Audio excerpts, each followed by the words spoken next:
One of the questions that doesn't come up a lot anymore, but used to come up a lot when I started as leader in this troop, is why do I do this? Why have I been doing this so long?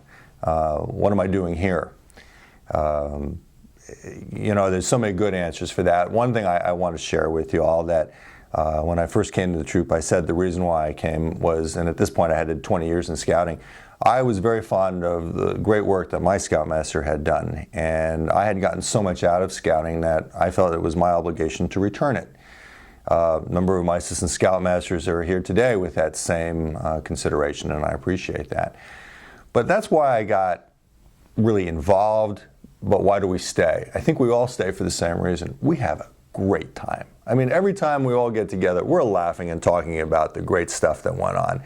And it is not uncommon when you have a room full of just half a dozen people. Every sentence starts with, "Hey, do you remember when we," or "What about the time that," you know.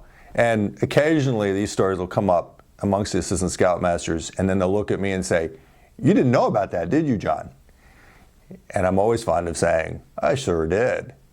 But, you know, we all have our little fun things that we enjoy. One assistant scoutmaster was advancement chairman for 8 years because he just loved working with the boys and dealing with all the awards. I had another assistant scoutmaster that for 5 years was the main cook in the troop for the boys. I'm sorry, for the adults, not for the boys, because he just had that much fun experimenting in the kitchen and liked taking it to the next level, being outdoors.